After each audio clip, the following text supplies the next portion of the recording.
Welcome to J news. ముందుగా headlines చూద్దాం. ఎట్టకేలకు సీఎం రేవంత్ రెడ్డిని కలిసిన మాజీ ఎమ్మెల్యే గుమ్మడి నర్సయ్య. అసెంబ్లీ ప్రాంగణంలో సీఎంను కలిసిన గుమ్మడి నర్సయ్య మాజీ ఎమ్మెల్యేని ఆప్యాయంగా పలకరించిన సీఎంను కలిసేందుకు అవకాశం ఇవ్వడం లేదంటూ ఇటీవల నర్సయ్య ఆవేదన. వైవి సుబ్బారెడ్డి తల్లి పార్థివ దేహానికి నివాళులర్పించిన జగన్. నిన్న తెల్లవారుజామున తుది శ్వాస విడిచిన సుబ్బారెడ్డి మాతృమూర్తి. మేదరమెట్టలోని సుబ్బారెడ్డి నివాసానికి వెళ్లిన జగన్. సుబ్బారెడ్డి కుటుంబ సభ్యులను ఓదార్చిన జగన్. ట్రిపుల్-ఆర్ గురించి కీలక అప్డేట్ ఇచ్చిన కోమటిరెడ్డి. 2 నెలల్లో ట్రిపుల్-ఆర్ పనులు ప్రారంభించేందుకు గడ్కరీ హామీ ఇచ్చారన్న కోమటిరెడ్డి. 3 నెలల నుంచి 4 ఏళ్లలో పనులు పూర్తి చేస్తామని వెల్లడి. ఈ ప్రాజెక్టు పూర్తయితే హైదరాబాద్ రూపురేఖలు మారిపోతాయని వ్యాఖ్య. విశాఖలో ఏఐ స్పోర్ట్స్ యూనివర్సిటీలు ఏర్పాటు చేసే యోచనలో ఉన్నామన్న నారా లోకేష్. 2016లో ప్రైవేటు యూనివర్సిటీల బిల్లు తీసుకొచ్చామని, అందులోని లోపాలు సరిదిద్ది కొత్త చట్టం తెస్తామన్న మంత్రి.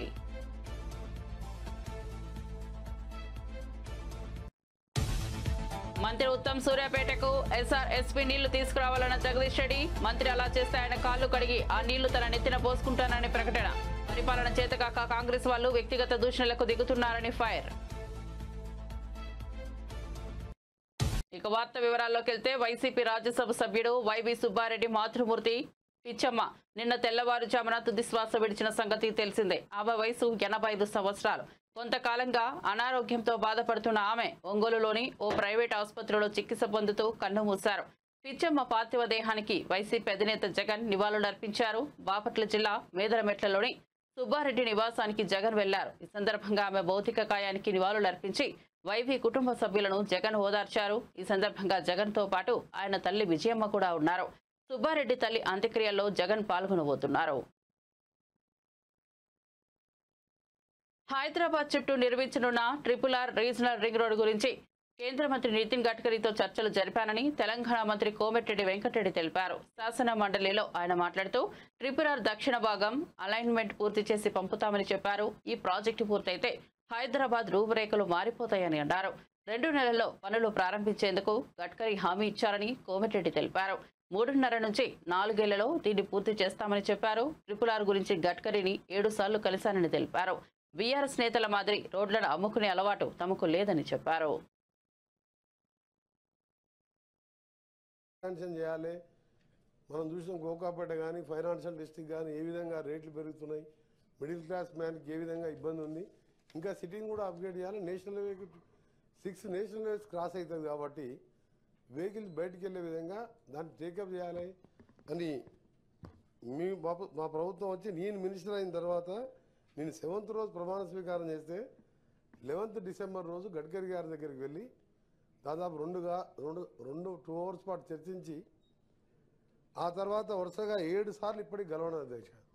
లాస్ట్ విజిట్ మన 11th రోజు కూడా దాదాపు 2 గంటల పాటు మా అధికారులతో కలిపి మా పార్లమెంట్ సభ్యులతో కలిసి దీన్ని వేగవంతం చేయాలి, దీని అవసరం దృష్ట్యా అని చెప్పి వారి కోరడం. ఇప్పటికే నార్థన్ భాగానికి సంబంధించి 5 ప్యాకేజీలుగా చేసి దాదాపు 7,100 కోట్లతోని టెండర్లు పిలిచే కార్యక్రమం కూడా జరిగింది. కానీ కొన్ని పర్మిషన్స్ కానీ మళ్ళా క్యాబినెట్ అప్రూవల్ అయిన తర్వాతనే నేను చేయాలని చెప్పి అప్పుడు ఈ టెండర్స్ని కూడా ఓపెనింగ్ పోస్ట్పోన్ 2 సార్లు పోస్ట్పోన్ చేయడం జరిగింది. మొన్న 11th రోజు గడ్కరీ గారు గౌరవ కేంద్ర మంత్రి గారు ఆ రోజు నాకు హామీ ఇచ్చి 2 months లోపు ఇవన్నీ కూడా క్యాబినెట్లో అప్రూవ్ చేయించి నార్థన్ సైడ్ని వెంటనే పనులు ప్రారంభించే విధంగా చర్యలు తీసుకుంటామని చెప్పి చెప్పడం జరిగింది అధ్యక్ష. దాంతోపాటు అప్పుడే చెప్పాను, ఇప్పటికే మేము ఒక కన్సల్టెన్సీని రిక్రూట్ చేసుకొని సదరన్ భాగాన్ని కూడా, ఎందుకంటే నార్త్ చేసి అక్కడ వర్క్ స్టార్ట్ అయిన తర్వాత సదరన్ సంబంధించి అలైన్మెంటే అక్కడికి ఫిక్స్ కాలే. దాన్ని మేము ఇప్పుడు టేకప్ చేసి ఒక కన్సల్టెన్సీ అపాయింట్ చేసి చౌటుప్పల్ నుంచి మళ్ళా దాని నుంచి వికారాబాద్ మీదుగా కన్నీ వరకు అక్కడ సంగారెడ్డి వరకు ఇది రింగ్గా ఉండాలని దానికి సంబంధించిన కార్యక్రమంలో చేపడుతూ మంత్రి గారికి గౌరవ కేంద్ర మంత్రి గారు చెప్పడం జరిగింది. సైమల్టేనియస్గా దీన్ని కూడా చేస్తామని చెప్తే వారు కూడా ఒప్పుకొని మీరు వెంటనే డిపిఆర్ చేసి పంపమని చెప్పి వారు చెప్పడం జరిగింది. ఎట్టి పరిస్థితుల్లో మాది ఒకటే ఆలోచన ఏంటంటే, గతంలో మేము దూరదృష్టితో ఆలోచించి ఔటర్ రింగ్ రోడ్డుని నిర్మించి ఒక ఛాలెంజ్గా నిర్మించి అదే ప్రాంతంలో ఫైనాన్షియల్ డిస్ట్రిక్ట్, అదే ప్రాంతంలో కోకాపేట SEZ కానివ్వండి, అదే ప్రాంతంలో ఇందిరాగాంధీ ఇంటర్నేషనల్ ఎయిర్పోర్టు నిర్మించి ఈరోజు హైదరాబాద్ విశ్వనగరంలో ఈరోజు ప్రపంచంలో అసలు దేశంలో నెంబర్ 2 స్థానంలో ఆఫ్టర్ బెంగళూరు ఉన్నదంటే ఆ రోజు మా కాంగ్రెస్ ప్రభుత్వం రాజశేఖర రెడ్డి గారు ముఖ్యమంత్రిగా దాని లింక్ రోడ్ PV నరసింహ ఎక్స్ప్రెస్ వేగా కలుపుతూ ORR నిర్మించింది అధ్యక్ష. కానీ దురదృష్టకరం ఏంటంటే ఎన్నికలకు 3 మాసాల ముందం అసలు ఎక్కడ దేశ చరిత్రలో ఎక్కడ చూడలే. నేను కూడా 25 సంవత్సరాలుగా 5 సార్లు ఎమ్మెల్యేగా, 2 సార్లు మంత్రిగా, ఎంపీగా ఉన్నాను తప్ప ఎప్పుడు కూడా ఒక రోడ్డుని హోల్సేల్గా 30 ఇయర్స్కు నామినల్ బేస్ మీద రోడ్ అమ్ముకున్నట్టు లెక్క అధ్యక్ష. లీజ్ అంటే 30 ఇయర్స్ అంటే చాలా లాంగ్ పీరియడ్. చాలా ORR మేము కట్టింది మీరు అమ్ముకున్నారు. RRRకి వస్తే ORRకు లింక్ ఉంటుంది దానికి. మీరు రేడియల్ రోడ్స్ కూడా అడిగినారు మా పెద్దలు జీవన్ రెడ్డి గారు. రేడియల్ రోడ్స్ కూడా ప్రపోజ్ చేస్తున్నాం, 33 రేడియల్ రోడ్ కూడా ప్రపోజ్ చేస్తున్నాం. HMDA ద్వారా కూడా రేడియల్ రోడ్ ప్రతిపాదన ఉన్నది. కానీ ఎంత అధ్యక్ష సంవత్సరానికి మాకు అప్పటికే 300-400 కోట్ల ఆదాయం వచ్చే రోడ్డుని ఎక్కడైనా చూసాం అధ్యక్ష ఈ ప్రపంచంలో? ఈ దేశంలో కాదు ప్రపంచంలో ఎక్కడ చూడలే. సరే దాని విమర్శలకు కాదు, కానీ మేము పాత హిస్టరీ మాట్లాడుకుంటూ పోతే మాకు సమయం లేదు అధ్యక్ష. మీ ఎందుకంటే 10 సంవత్సరాలు వెనుకపోయిన తెలంగాణని అప్పులపాలు చేసి విధ్వంసం సృష్టించిన తెలంగాణని ఏ విధంగా ప్రపంచ హైడ్రా పేరుతో ప్రభుత్వంలోని పెద్దలు వసూళ్ల దందా నడిపిస్తున్నారని బీఆర్ఎస్ వర్కింగ్ ప్రెసిడెంట్ మాజీ మంత్రి కేటీఆర్ సంచలన వ్యాఖ్యలు చేశారు. మూసీ పేరుతో పేదల ఇళ్లపై పగబట్టారని ఆరోపించారు. ఈ మేరకు కేటీఆర్ ఎక్స్ వేదికగా కాంగ్రెస్ ప్రభుత్వం తీరును విమర్శిస్తూ పోస్ట్ పెట్టారు. ఫోర్త్ సిటీ పేరుతో ముఖ్యమంత్రి ఫ్యామిలీ రియల్ వ్యాపారం చేస్తోందని మాజీ మంత్రి దుయ్యబట్టారు. RRR పేరుతో పేదల భూముల ఆక్రమణకు పాల్పడుతున్నారని ఫైర్ అయ్యారు. పేదలపై ప్రతాపం చూపుతూ పెద్దలతో ఒప్పందం చేసుకుంటున్నారని విమర్శించారు. ఆర్టికల్ 14 ప్రకారం రాష్ట్రాలు ఎస్సీ వర్గీకరణ చేసుకోవచ్చని సుప్రీంకోర్టు తీర్పు నేపథ్యంలో ప్రవేశపెట్టిన ఎస్సీ వర్గీకరణ బిల్లుకు బీఆర్ఎస్ పార్టీ సంపూర్ణ మద్దతు తెలిపింది. మాజీ మంత్రి ఎమ్మెల్యే వేముల ప్రశాంత్ రెడ్డి మాట్లాడుతూ బీఆర్ఎస్ ఎప్పుడు దళితుల హక్కులకు అండగా ఉంటుందని అన్నారు. ఇప్పుడుగా ఇంతకుముందు కూడా అధికారంలోకి వచ్చినాక కూడా ఇచ్చిన మాటకు కట్టుబడి అధికారంలోకి రాగానే టీఆర్ఎస్ అధికారంలోకి వచ్చిన వెంటనే 29 నవంబర్ 2014లోనే ఈ సభ చేసినటువంటి తీర్మానం యొక్క ప్రతిని స్వయంగా ఆయనకు అందజేసి అప్పుడు కూడా ప్రభుత్వం తరఫున ఇంప్లీడ్ అయి సుప్రీంకోర్టులో మంచి అడ్వకేట్ని పెట్టి ఈ ఎస్సీ వర్గీకరణ అంశానికి అనుకూలంగా వాదనలు వినిపించిన సంగతి కూడా నేను ఒకసారి గుర్తు చేస్తా ఉన్నాను అధ్యక్ష. అయితే చివరకు ఆగస్టు 1, 2024 సుప్రీంకోర్టు వారు ఈ ఎస్సీ వర్గీకరణ చేసే హక్కు ఆయా రాష్ట్రాలకే ఉన్నది, చేసుకోవచ్చు అని తీర్పు ఇస్తే వెంటనే ఆ తీర్పును బీఆర్ఎస్ పార్టీ స్వాగతించింది, సమర్థించింది కూడా అని చెప్పి తమకు మనం చేస్తా ఉన్నాను.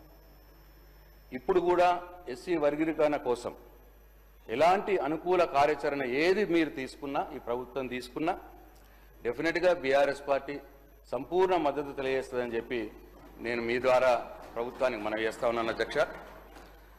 అయితే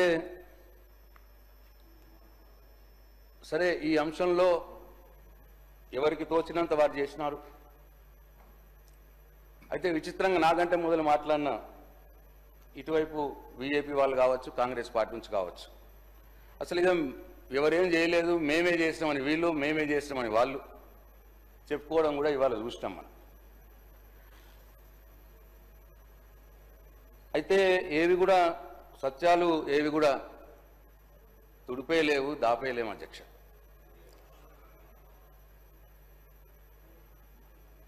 డెఫినెట్గా అధ్యక్ష 2004 నుంచి 2014 మట్టుకు యూపీఏ గవర్నమెంట్ ఉన్నది.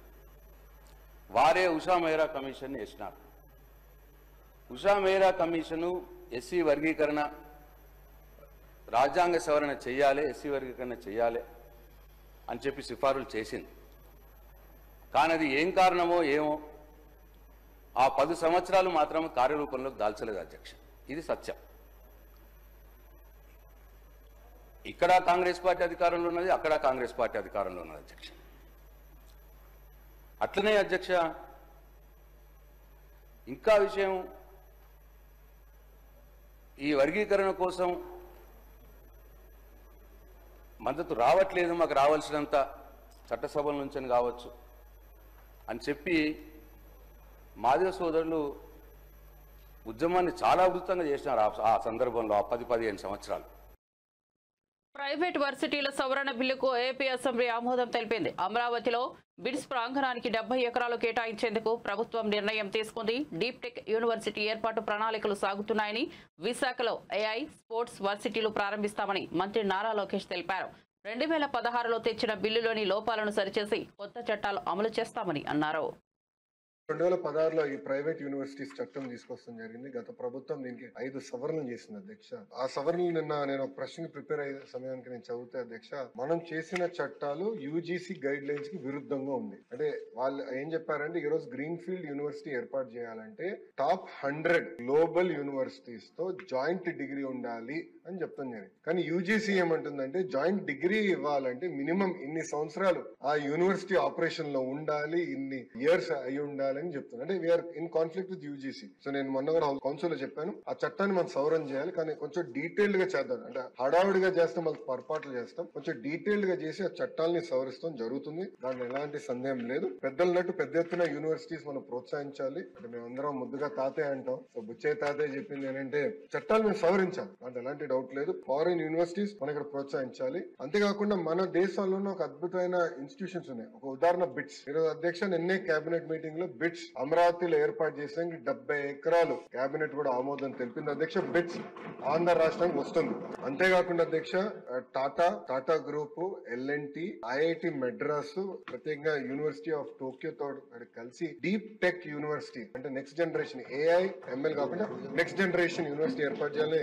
ఇది పర్సనల్ గా గౌరవ ముఖ్యమంత్రి గారు లీడ్ చేస్తున్నారు. ఇది ప్యాషన్ ప్రాజెక్ట్ గా లీడ్ చేస్తున్నారు. ఇది నేను బలంగా నమ్మేది. మొత్తం ఎకో సిస్టమ్ ని రెవల్యూషనైజ్ చేసి యూనివర్సిటీ అది కూడా తీసుకొస్తాను అధ్యక్ష. నేను పర్సనల్ గా తీసుకుని ఒక ఏఐ యూనివర్సిటీ విశాఖపట్నంలో ఏర్పాటు చేయాలని లక్ష్యంతో ఉన్నాం. అదేవిధంగా ఒక స్పోర్ట్స్ యూనివర్సిటీ కూడా చేయాలని అధ్యక్ష. ఇది ఇప్పటివరకు ఉంది. ఇంతేకాకుండా ఎకనామిక్ డెవలప్మెంట్ బోర్డు తో కూడా అనేక యూనివర్సిటీస్ ఆల్రెడీ చర్చల్లో ఉన్నాయి. ఒకటి యూనివర్సిటీ ఆఫ్ టోక్యో కూడా చర్చలో ఉంది. ఏఎంఏ యూనివర్సిటీ ఫిలిప్పీన్స్ నుంచి కూడా చర్చలో ఉంది అధ్యక్ష. ఇంతేకాకుండా ఇతర యూనివర్సిటీలు కూడా వాళ్ళందరూ వచ్చి కలుస్తూ అంటున్నారు. సో ఈ సెషన్ అయిన తర్వాత వాళ్ళందరితో మీటింగ్ పెట్టుకుని పెద్ద ఎత్తున ప్రైవేట్ రంగంలో కేవలం ఇంటర్నేషనల్ యూనివర్సిటీ కాదు, భారతదేశంలో ఉన్న టాప్ యూనివర్సిటీస్ అందరినీ ఆంధ్ర రాష్ట్రానికి తీసుకొచ్చే విధంగా కేవలం అమరావతి విశాఖపట్నమే కాకుండా అన్ని ప్రాంతాలు, అంటే రాయలసీమకి వెళ్ళాలి, ఎవరు వెళ్ళాలి. ఇంకో పక్కన కొన్ని పార్లమెంట్లు మనం చూసేగల ప్రభుత్వ విశ్వవిద్యాలయాలు, ప్రైవేట్ విశ్వవిద్యాలయాలు. సో మంత్రి అయిన తర్వాత అది బ్యాలెన్స్ చేయాలన్న ఆలోచనలో అక్కడికి వాళ్ళకి అంటే కొంచెం ₹2 ఎక్కువ ఇన్సెంటివ్స్ ఇచ్చి అలాంటి ప్రాంతాలు కూడా తీసుకెళ్లి అన్ని ఏదైతే పార్లమెంట్ లోనే కనీసం ఒక యూనివర్సిటీ అనేది ఉండాలనే లక్ష్యంతో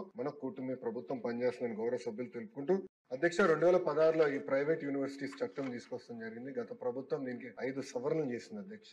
ఆ సవరణలు నిన్న నేను ఒక ప్రశ్నకి ప్రిపేర్ అయ్యే సమయానికి నేను చదివితే అధ్యక్ష, మనం చేసిన చట్టాలు యూజీసీ గైడ్ లైన్స్ కి విరుద్ధంగా ఉంది. అంటే వాళ్ళు ఏం చెప్పారంటే, ఈ రోజు గ్రీన్ కాంగ్రెస్ పాలనలోనే బీసీలకు తీవ్ర అన్యాయం జరిగిందని ఎమ్మెల్సీ కల్వకుంట్ల కవిత ఆరోపించారు. కాలేర్కర్ కమిటీ నివేదికను కాంగ్రెస్ పక్కన పెట్టిందని, మండల్ కమిషన్ అమలును ఇందిరాగాంధీ 10 ఏళ్ల పాటు నిలిపివేసిందని గుర్తు చేశారు. రాజీవ్ గాంధీ పార్లమెంట్లో బీసీలకు వ్యతిరేకంగా మాట్లాడారని, 2011లో యూపీఏ హయాంలో 4,300 కోట్లతో నిర్వహించిన నివేదికను ఇప్పటికీ బయట పెట్టలేదని ప్రశ్నించారు. ఒక రెవల్యూషనరీ బిల్ తెచ్చినందుకు వాస్తవానికి కూడా నేను ప్రభుత్వాన్ని అభినందిస్తా ఉన్నాను అధ్యక్ష. ఎందుకంటే ఇట్లాంటి బిల్లు తెచ్చినప్పుడు బాధ్యత ఎక్కువ ఉండాలి. ఇంకా అదే నేను అడుగుతా ఉన్నా, ఇంకా సీరియస్నెస్ ఎక్కువ ఉండాలని నేను అడుగుతా ఉన్నాను తప్ప ఇంకోటి లేదు అధ్యక్ష. అయితే సంపూర్ణ స్వరాజ్యం ఎప్పుడు సాధ్యమవుతుందంటే, నేను చెప్పేది బీసీ, ఎస్సీ, ఎస్టీ మహిళలందరికీ కూడా అవకాశం ఉన్నప్పుడే సంపూర్ణ స్వరాజ్యం సాధ్యమవుతుంది అధ్యక్ష. మన దేశంలో గొప్ప గొప్ప మనుషులు, ఛత్రపతి శివాజీ లాంటి వాళ్ళు, సాహు మహారాజ్ లాంటి వాళ్ళు, పెరియార్ గారు, నారాయణ గురు గారు, మన రాష్ట్రంలో అధ్యక్ష సర్దార్ సర్వాయి పాపన్న గౌడ్ గారు, పండుగ సాయన్న ముదిరాజ్ గారు, చాకలి ఐలమ్మ గారు, దొడ్డి కొమరయ్య కుర్మ గారు, అట్లా వీళ్ళందరి పోరాట గాథలు, వీర చరిత్రలు, అద్భుతమైనటువంటి అంశాలు ఉన్నాయి అధ్యక్ష. ఇవన్నీ ఇంతమంది త్యాగదనులు, ఇంతమంది పోరాట వీరులు ఉన్నటువంటి సందర్భంలో కూడా అధ్యక్ష, అందాల్సినటువంటి అవకాశాలు మాత్రం అందలేదన్నది వాస్తవం అధ్యక్ష. అది ఏ ఇండిసెస్ తీసుకోండి, ఇవాళ కేంద్ర ప్రభుత్వంలో ఉన్నటువంటి ఉద్యోగుల సంఖ్య తీసుకుంటే అధ్యక్ష మనకు రిజర్వేషన్ ఎప్పుడో వచ్చింది, కానీ ఇప్పటికి కూడా 23% బీసీలు కేంద్ర ప్రభుత్వ ఉద్యోగుల్లో దాటలేదు అధ్యక్ష. అదేవిధంగా మన యూపీఎస్సీలో జరిగేటటువంటి రిక్రూట్మెంట్లో కూడా వాస్తవానికి రిజర్వేషన్ 27% ఉంటుంది కానీ అధ్యక్ష అన్ఫార్చునేట్లీ 7 to 8% కూడా బీసీలు యూపీఎస్సీలో రాలేనటువంటి పరిస్థితి ఉంది అధ్యక్ష. మరి ఒకవేళ గ్లోబల్ ర్యాంకింగ్స్ చూసుకుంటే అధ్యక్ష 194 దేశాల జాబితాలో మన భారతదేశం 144వ స్థానంలో ఉంది అధ్యక్ష, అంటే తలసరి ఆదాయం విషయంలో. కానీ దేశ తలసరి ఆదాయం వర్సెస్ బీసీల తలసరి ఆదాయం చూసుకున్నట్లయితే అధ్యక్ష అసలు $2,500 పర్ హెడ్ మనది కంట్రీలో ఉంటే బీసీలకు ఉండేటటువంటి పర్ క్యాపిటల్ ఇన్కమ్ అధ్యక్ష $500 కూడా లేదు. అంటే అసమానతలు, ఇందాక అన్న ఏవిఎన్ రెడ్డి గారు అద్భుతంగా మాట్లాడారన్న, అసమానతలు మన దేశంలో ఎట్లా ఉన్నాయనేటటువంటి అంశం. మరి దీనికి కారణం ఎట్లా అధ్యక్ష? మన దేశంలో సంపదను చూసినట్టయితే 50% జనాభా ఉన్న బీసీల దగ్గర కేవలం 15% మాత్రమే సంపద ఉంది అధ్యక్ష. ఎందుకు వచ్చింది ఈ అసమానతలు అని అంటే డెఫినెట్గా ప్రపంచీకరణ జరిగింది అధ్యక్ష, పారిశ్రామికీకరణ జరిగింది, సాంకేతిక పురోభివృద్ధి జరిగింది. అయితే ఈ బీసీ అని కాన్సెప్ట్ మనం లూజ్గా వాడుతున్నాం, కానీ ఈ బీసీలలో భిన్న వృత్తుల సమాహారం ఉన్నటువంటి వ్యక్తులు ఉంటారు అధ్యక్ష. ఒకటే టైప్ వ్యక్తులు ఉన్నారు, అన్ని వృత్తులు చేసినటువంటి వాళ్ళందరూ ఉంటారు. కాబట్టి ఎప్పుడైతే ప్రపంచీకరణ జరిగిందో, ఎప్పుడైతే పారిశ్రామికీకరణ జరిగిందో, ఇండస్ట్రియలైజేషన్ జరిగిందో అధ్యక్ష, ఎప్పుడైతే సాంకేతిక పురోభివృద్ధి జరిగిందో అప్పుడు శ్రమ, పెట్టుబడి, ఉత్పత్తి ఇవి ప్రధానంగా జరిగి గ్రామాల్లో ఉన్నటువంటి సాంప్రదాయ వృత్తులన్నీ పోయి అందరూ కూడా పట్టణాలకు వలసలు వచ్చేటటువంటి పరిస్థితి వచ్చింది. నిన్న కూడా ఇక్కడ బీఆర్ఎస్ నేత మాజీ మంత్రి జగదీష్ రెడ్డి మీడియాతో మాట్లాడుతూ కీలక వ్యాఖ్యలు చేశారు. సూర్యాపేటలో పంటలు ఎండిపోతున్నాయని, ఎండిపోయిన పంటకు కాంగ్రెస్ ప్రభుత్వం ఎకరాకి 30,000 పరిహారంగా ఇవ్వాలని డిమాండ్ చేశారు. రాష్ట్ర నీటిపారుదల శాఖ మంత్రి ఉత్తమ్ కుమార్ రెడ్డి సూర్యాపేటకు ఎస్ఆర్ఎస్పీ దేవహదుల ప్రాజెక్టు నీళ్లు తీసుకొస్తే ఆయన కాళ్లు కడిగి ఆ నీళ్లు తన నెత్తిన చల్లుకుంటానని అన్నారు. ప్రభుత్వం, మంత్రులు చేతకాని మాటలు మాట్లాడుతున్నారని ఈ సందర్భంగా జగదీష్ రెడ్డి విమర్శించారు. ఈ రైతాంగాన్ని, వేలాది లక్షలాది రైతాంగాన్ని చావగొడుతున్నారు మొత్తము. ఇది మీరు ఎవరిని చూసినా, ఎవరి నోట్ ఇట్లా మీరు రోడ్డు ముందు మీరు ఇది పెట్టినా ఎట్లా మాట్లాడుతున్నారో చూస్తున్నారు. రైతులు ఏ రకంగా పోటీపడి ముందుకు వస్తున్నారో చూస్తున్నారు. నేను మాట్లాడతా అంటే నేను మాట్లాడతా అని. రేవంత్ రెడ్డి బట్టలు ఇప్పుతావు, బట్టలు ఇప్పు తీసుకొడతావా? ఎందుకు నేను నిలదీస్తే రైతాంగం ఆ విషయాన్ని రిపోర్టర్ మిత్రులు వాళ్ళ మీడియాలో చూపిస్తే కొడతావా? జైలుకు పంపుతావా? మాట్లాడిన వాళ్ళని బట్టలు వేసి కొడతావు, అవి చూపించిన వాళ్ళని బట్టలు వేసి కొడతావా? ఇప్పుడు నీకు రిపోర్టర్లు అంటే భయం వేస్తుందా? ఇప్పుడు రిపోర్టర్లు నీకు సైతాన్లా కనబడుతున్నారా? ఇప్పుడు నీకు తల్లి బిడ్డలు గుర్తొస్తున్నారా? 5 ఏళ్ళుగా నువ్వు మాట్లాడిన భాష, నువ్వు ఏ నియోజకవర్గానికి పోయినా అక్కడ ఉన్న స్థానిక మంత్రుల గురించి, శాసనసభ్యుల గురించి నువ్వు మాట్లాడిన భాష, నువ్వు వాడిన పదాలు, కేసీఆర్ కుటుంబం గురించి నువ్వు మాట్లాడిన పదాలు, కేసీఆర్ కుటుంబం కొడుకు కూతురు రాజకీయాలు ఉన్నారు కాబట్టి మాట్లాడినంటే సరిపోతుందేమో. కేసీఆర్ మనవళ్ళు మనవరాల గురించి కూడా నువ్వు మాట్లాడిన భాష, నీ యూట్యూబ్ ఛానళ్ళు, నువ్వు పెట్టి స్పాన్సర్ చేసిన యూట్యూబ్ ఛానళ్ళు మాట్లాడిన భాష గుర్తొస్తుందా రేవంత్? అందుకే ఇప్పటికైనా తెలుసుకున్న వాస్తవం ఏందో, విమర్శలు వస్తాయనే విషయం పబ్లిక్లో నిలబడ్డ తర్వాత తప్పకుండా ప్రజల నుంచి ప్రశ్నలు వస్తున్న విషయం మొదటిసారి తెలుసుకున్నావు. కానీ బుద్ధిగా ఉండు, సంస్కారంగా మాట్లాడడం నేర్చుకో. నీకు ప్రజల్ని బట్టలిప్పి కొట్టే హక్కు లేదు, కానీ ప్రజలకు ఉంది. నీ బట్టలు చింపేటట్టు కొట్టే హక్కు ప్రజలకు ఉంది. ఎందుకంటే నువ్వు బాకీ పడ్డావు ప్రజలకు. నువ్వు రాసిచ్చినావు. నువ్వు 420 హామీలను, 6 గ్యారెంటీలను నువ్వు రాసిచ్చినావు స్వయంగా. బాకీ పడ్డోన్ని బట్టలు తీసుకొట్టే హక్కు ప్రజలకు మాత్రమే ఉంటుంది, బాకీ పడ్డవాడికి ఉండదు. అది గుర్తుపెట్టుకో మిస్టర్. మహిళలు నిలదీస్తున్నారు,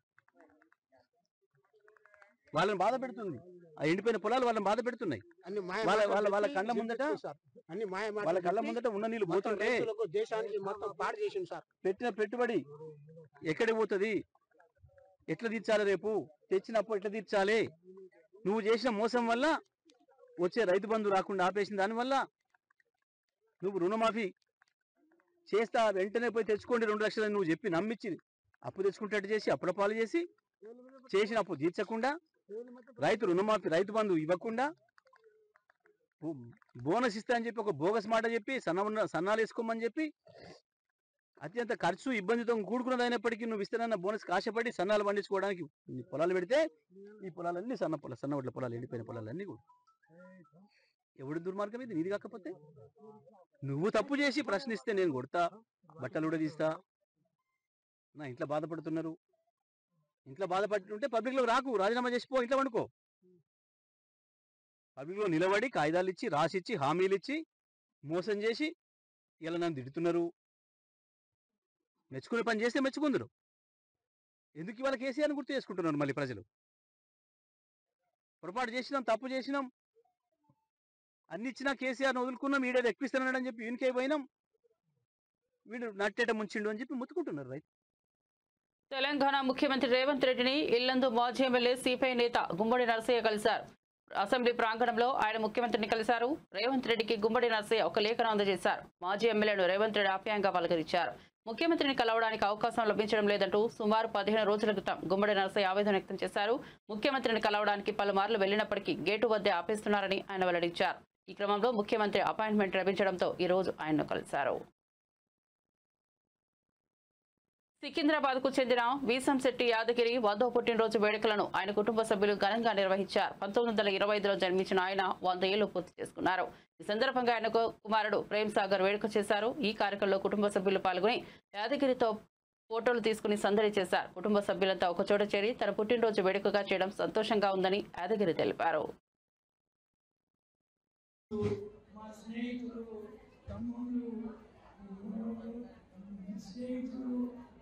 కామారెడ్డి, నిజామాబాద్, సిరిసిల్ల, వరంగల్, కరీంనగర్ సిటీల నుంచి ఒక 2 నుంచి చాలా వచ్చినందుకు వాడు చాలా కష్టపడి వచ్చినందుకు వాడిని మరి ధన్యవాదాలు.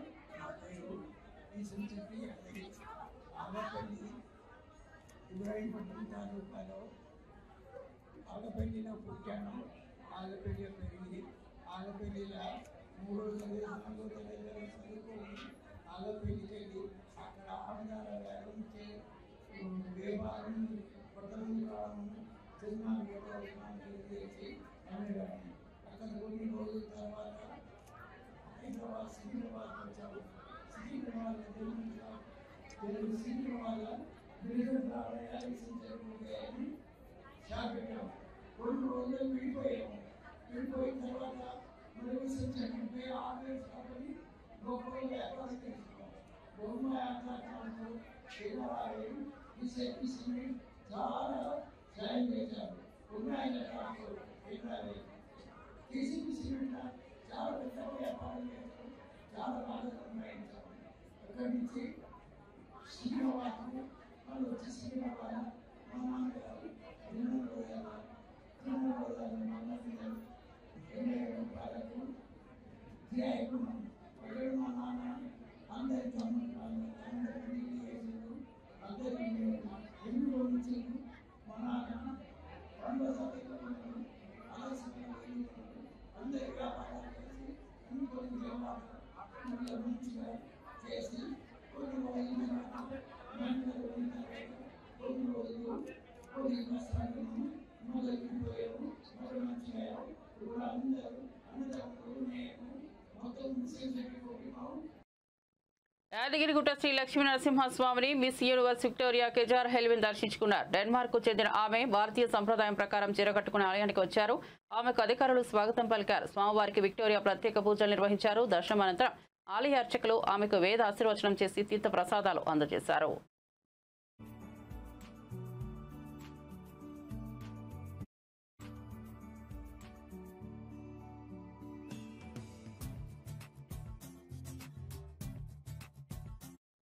బులెటిన్ ముగించే ముందు హెడ్లైన్స్ మరోసారి చూద్దాం. ఎట్టకేలకు సీఎం రేవంత్ రెడ్డిని కలిసిన మాజీ ఎమ్మెల్యే గుమ్మడి నరసయ్య. అసెంబ్లీ ప్రాంగణంలో సీఎంను కలిసిన గుమ్మడి నరసయ్య. మాజీ ఎమ్మెల్యేని ఆప్యాయంగా పలకరించిన సీఎంను కలిసేందుకు అవకాశం ఇవ్వడం లేదంటూ ఇటీవల నరసయ్య ఆవేదన. వైవి సుబ్బారెడ్డి తల్లి పార్థివ దేహానికి నివాళులర్పించిన జగన్. నిన్న తెల్లవారుజామున తుది శ్వాస విడిచిన సుబ్బారెడ్డి మాతృమూర్తి. మేదరమెట్టలోని సుబ్బారెడ్డి నివాసానికి వెళ్లిన జగన్. సుబ్బారెడ్డి కుటుంబ సభ్యులను ఓదార్చిన జగన్. RRR గురించి కీలక అప్డేట్ ఇచ్చిన కోమటిరెడ్డి 2 నెలల్లో RRR పనులు ప్రారంభించేందుకు గడ్కరీ హామీ ఇచ్చారన్న కోమటిరెడ్డి 3 నుంచి 4 ఏళ్లలో పనులు పూర్తి చేస్తామని వెల్లడి. ఈ ప్రాజెక్టు పూర్తయితే హైదరాబాద్ రూపురేఖలు మారిపోతాయని వ్యాఖ్య. విశాఖలో AI స్పోర్ట్స్ యూనివర్సిటీలు ఏర్పాటు చేసే యోచనలో ఉన్నామన్న నారా లోకేష్ 2016లో ప్రైవేటు యూనివర్సిటీల బిల్లు తీసుకొచ్చామని అందులోని లోపాలు సరిదిద్ది కొత్త చట్టం తెస్తామన్న మంత్రి.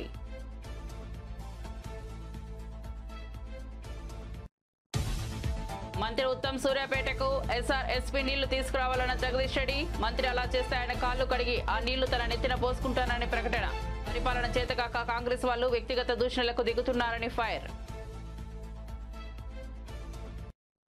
మరిన్ని అప్డేట్స్ కోసం చూస్తూనే ఉండండి జే న్యూస్.